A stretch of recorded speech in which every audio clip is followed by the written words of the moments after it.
facile. Tranquille. Excusez-nous, on est un peu pépouze là. Hein. Salut à tous. Alors cette vidéo est, elle est spéciale. En fait, j'ai fait un vol 0G, un deuxième vol 0G il y a un peu plus de 2 ans. Non, ouais, il y a 2 ans et 1 semaine à peu près. Et ce qui se passe, c'est que cette vidéo, vous ne l'avez jamais vue sur ma chaîne. Hein. Je vous confirme, elle n'est jamais sortie. Parce que pour des raisons, j'avais perdu le disque dur. Il y a quelques semaines, j'ai retrouvé ce disque dur.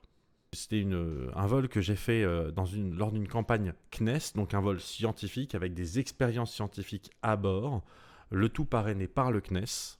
Et donc ça va donner lieu à une vidéo dans laquelle je présenterai justement les expériences qui sont faites à bord. Je montrerai comment ces expériences fonctionnent, pourquoi est-ce qu'on les fait en 0G, à quoi ça sert. Mais il se trouve que par un concours de, par un concours de circonstances, pas tout à fait, parce que c'est pas non plus par hasard, mais dans ce vol, j'ai eu la chance d'avoir l'astronaute allemand Matthias Maurer, qui faisait son entraînement avec Hervé Stévenin, qui est l'entraîneur des astronautes, hein, si vous cherchez, il est un peu... voilà. Et parmi les pilotes, donc vous vous rappelez, sinon vous regardez, ça va être par là, hein, le lien de la première vidéo que j'ai faite en 0G, où je montrais comment les pilotes effectuent les paraboles, où j'explique d'ailleurs le fonctionnement du vol et tout.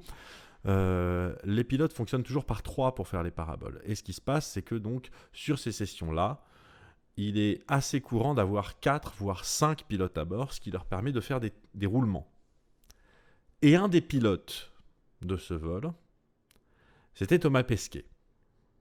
Le Thomas Pesquet, astronaute français, qui est déjà parti dans l'ISS il y a quelques temps et qui va très bientôt repartir pour une période de 6-9 mois peut-être, et qui va être commandant de bord donc de la Station Spatiale Internationale.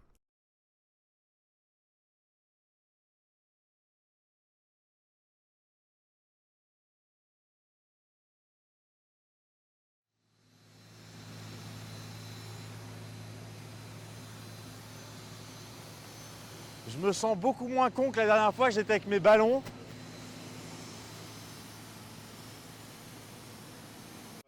Avec plaisir. Ça va se passer pareil. Ah oui, c'est bon, c'est pas très bon. Scopolamine. Ouais. Pas trop d'effets secondaires? Non. Langue pâteuse, tout ça, mais normal. Pas plus. Merci. Bon voilà. Dans 20 minutes à peu près, je vais commencer à rigoler comme un idiot. Donc comme je l'avais dit dans ma dernière vidéo. Alors là, il y a juste une toute petite précision qu'il faut que je fasse, parce que sinon vous n'allez pas comprendre pourquoi j'insiste sur un truc en particulier. C'est que Sébastien Rouquette, donc, qui travaille pour le CNES, m'avait précisé un truc important. Il m'avait dit il ne faut plus parler de microgravité. Il m'avait dit c'est hyper impropre. Éventuellement, on peut parler de micro-pesanteur, parce que la gravité, on n'y touche pas en fait. Microgravité, ils n'aiment pas. Voilà. En fait, pour chaque parabole, il y a besoin de 3 pilotes. Là, ils vont monter à 4 pilotes, ce qui fait qu'ils vont effectuer des rotations. Et donc, évidemment, comme avant chaque vol, les pilotes font un briefing et ils organisent qui va faire quoi, à quel moment, comme une trentaine de paraboles. Et là, il va se passer quelque chose derrière moi. Je ne sais pas ce que c'est. Bonjour. C'est faux. Bonjour. C'est moi. Donc, je disais, on va faire énormément de microgravité. Hein, de microgravité. Alors là, on va pas s'entendre. Hein. Tu vas pas de micro-pesanteur, de microgravité. Voilà. Avec la NASA. C'est un plaisir. Et tu as payé combien ton vol alors, mon garçon? Ça va, ça se passe bien? Oui, vous, ça se passe bien. Vous êtes briefé, vous êtes prêts? Ouais, c'est rassurant. Bon, voilà. La bonne humeur, toujours. Important. A few moments later. Alors, Sébastien, déjà, toi, tu travailles pour le CNES. Ouais.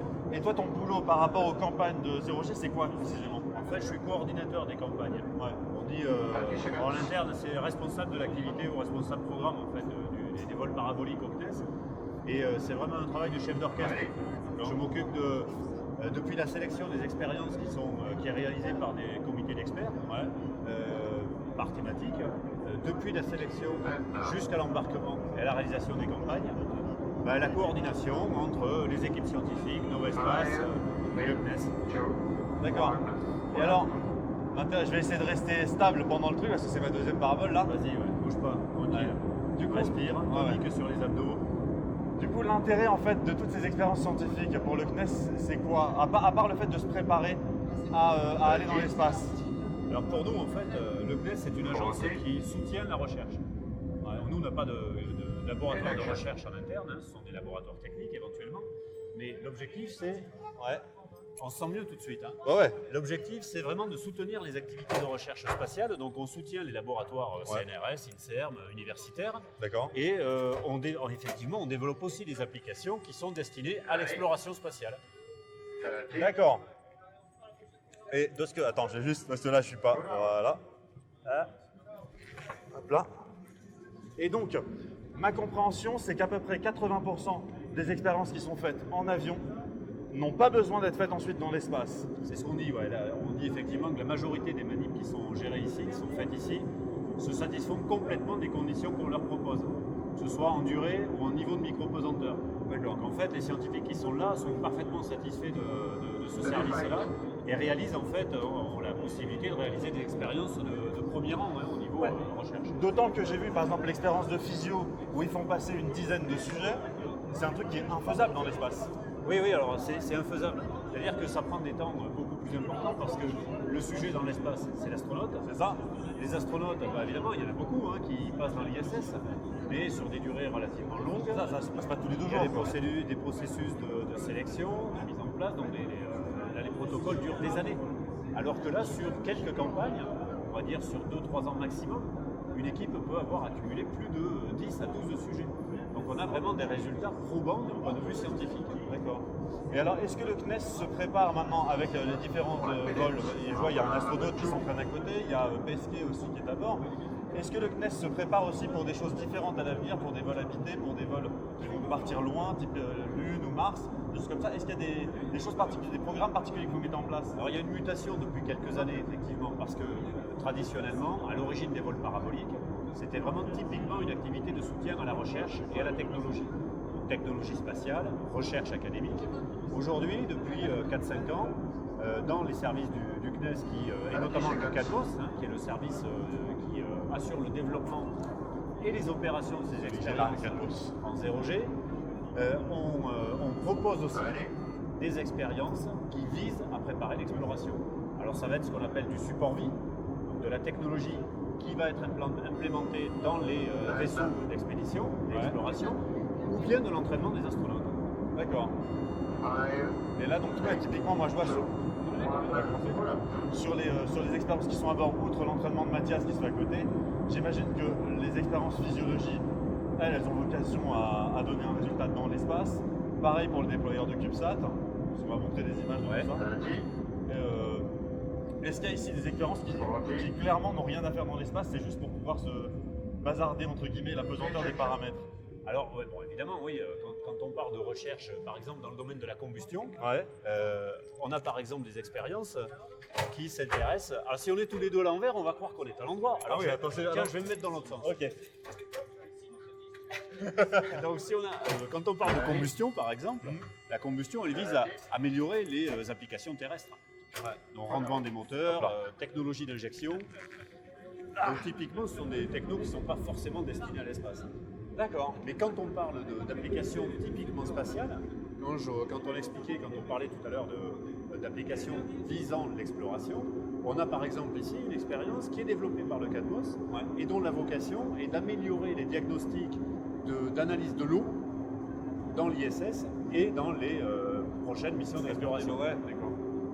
Bah écoute, en tout cas, merci. Donc là, c'est la 56e campagne du CNES. 56e campagne. Donc ça fait quoi? Ça fait 25 ans, 28 ans, quelque chose comme ça? Ça fait 30 ans cette année. 30 ans cette année, Voilà. bon anniversaire. Et du coup, bravo, hein. Merci.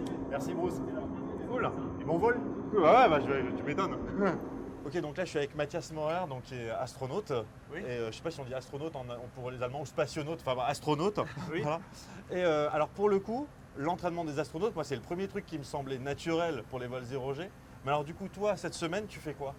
Bon, cette semaine, je m'entraîne comment travailler dans la pesanteur. Et donc, j'ai appris les différentes technologies et méthodes. Et aujourd'hui, je vais apprendre comment faire le massage cardiaque en 0G. Et alors, comment on fait le massage cardiaque en 0G? Donc, c'est plus compliqué. Moi, avant, j'étais SAMU. D'accord. Oui. Et donc, j'ai déjà appliqué cette technologie de faire le massage cardiaque.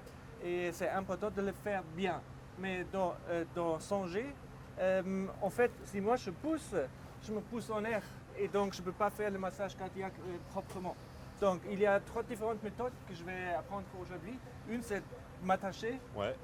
au sol et puis je fais le massage cardiaque. Après, il y a une autre méthode, m'attacher. Et la troisième méthode, c'est de me mettre avec les pieds en haut et je vais m'appuyer avec les pieds sur le plafond et je vais faire le massage cardiaque. Donc, ça a l'air un peu acrobatisme, mais j'espère bien que ça fonctionne parce que ça sont les 3 méthodes qu'on apprend dans la station internationale de l'espace. Donc là, en fait, ça va être la parabole où Mathias Morin va faire un premier massage cardiaque en 0G en étant attaché. Ce qui n'est pas un geste naturel, puisque chaque fois qu'il presse sur le thorax, tout son corps a envie de décoller. Moi, par ailleurs, je suis en train de me prendre des pieds, des mains. 1 minute, parabole à 17, 1 minute. Ça fait mal? Non, ça fait pas mal. C'est bien. Bah, la première, ça avait l'air bien. Et en fait, j'avais vraiment l'impression qu'elle était contre le paroi et moi je pousse comme ça. Ah, Ouais. incroyable. Donc là, il va le faire comme ça. On va répéter les deux et à la série de paraboles suivante, il le fait au 30 plafond. seconds. C'est plus impressionnant. Mais on... ouais, bien sûr. Bah, je gêne pas, c'est bon. Non, c'est bon. 20.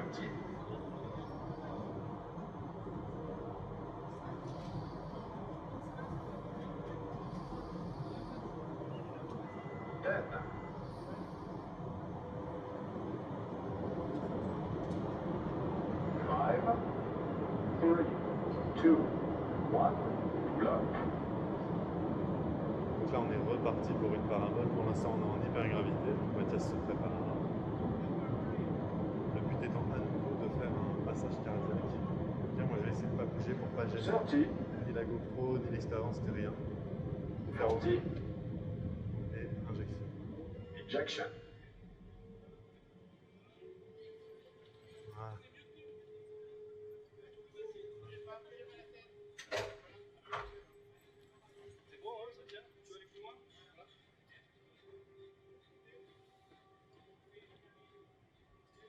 20, 30, Attention. pull out. Et voilà. Alors, c'est plus dur, hein? C'est plus dur. Là, c'était une deuxième méthode qui manifestement est plus dure. Pousser tellement à fond comme je voulais. Parce que toujours ça m'énerve un peu.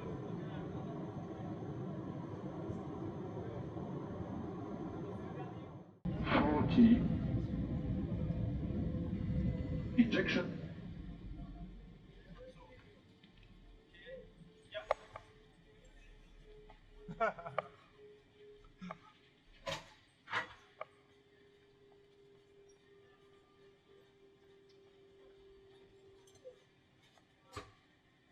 Twenty. 30. Hello.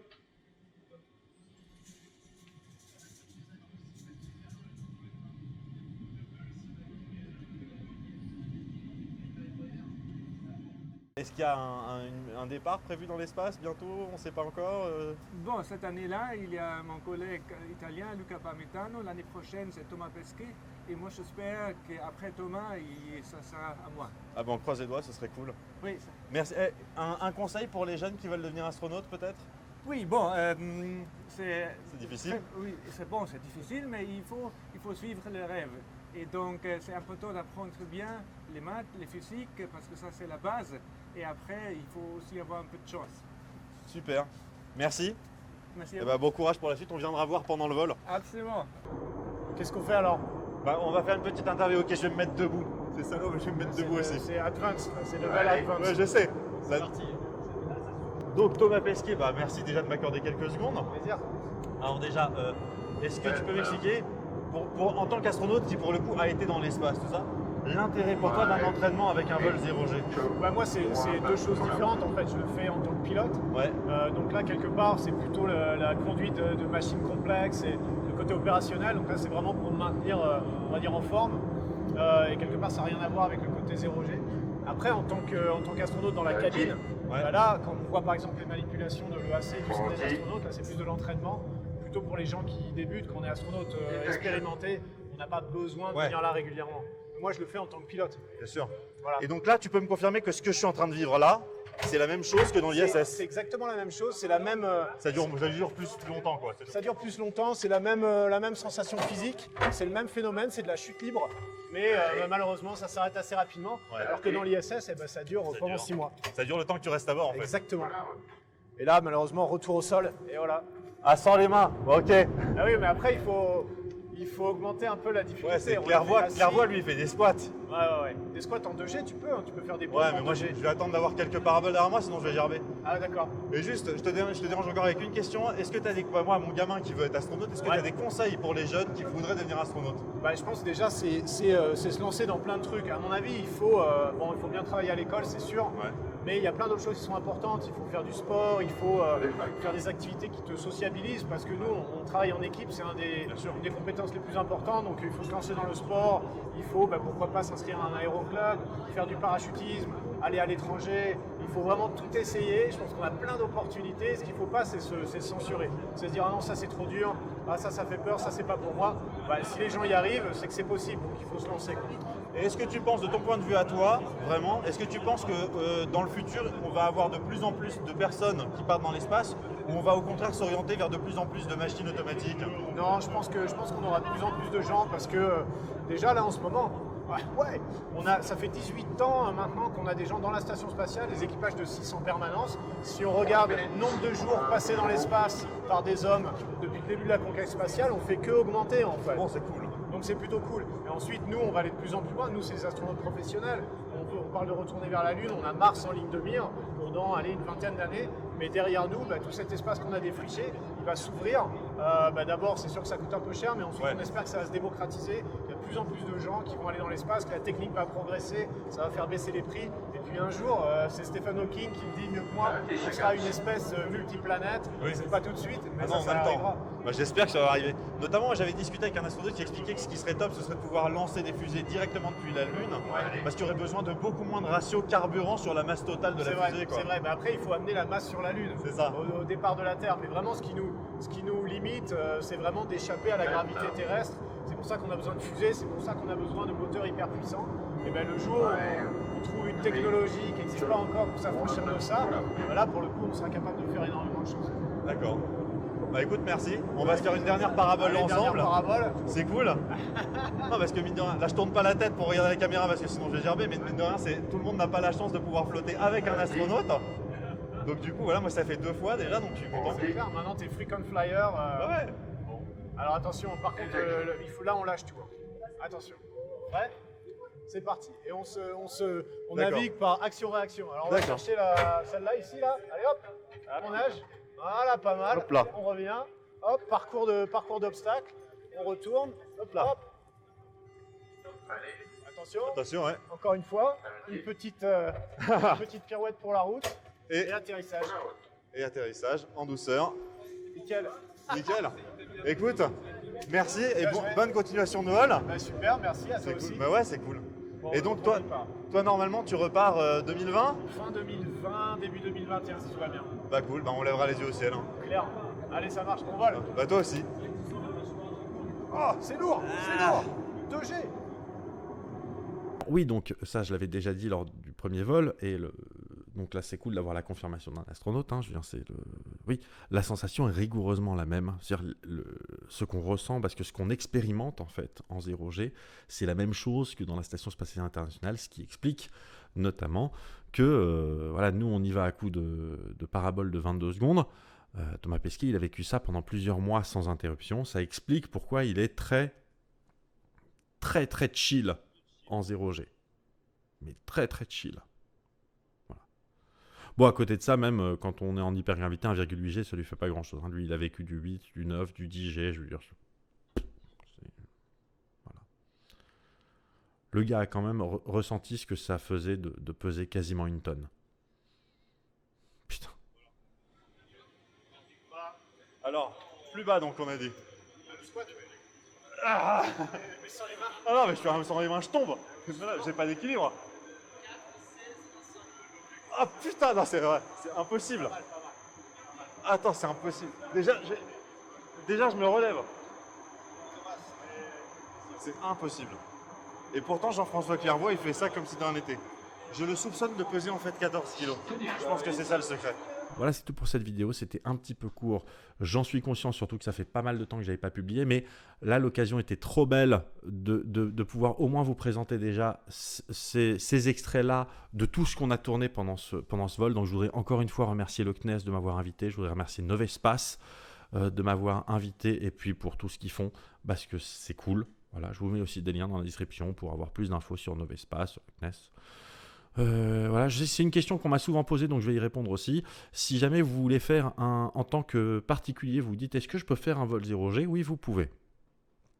Ça coûte 6 000 €. Je ne vais pas rentrer dans le détail de pourquoi ça coûte 6 000 €. C'est parce que c'est cher, mais c'est pas si cher que ça pour ce que c'est. C'est quand même un A310. Enfin, voilà.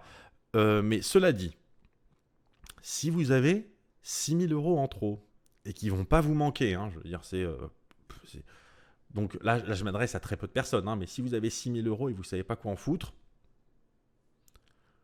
c'est une expérience unique, mais absolument unique. Je pense qu'en ce moment, avec toute la situation sanitaire, tout ça, ils ne doivent pas voler beaucoup, encore que j'en sais rien, ça se trouve peut-être qu'ils volent, mais dès que ce sera possible, ouvert au public, tout ça, si jamais vous êtes intéressé, je veux dire, c'est vraiment une expérience unique. Et maintenant, je m'adresse aux gens de Novespace. Si jamais, pour une raison X ou Y, vous pensez que ce serait une bonne idée que j'y retourne une troisième fois, vous savez où me trouver. Prenez le temps d'y penser.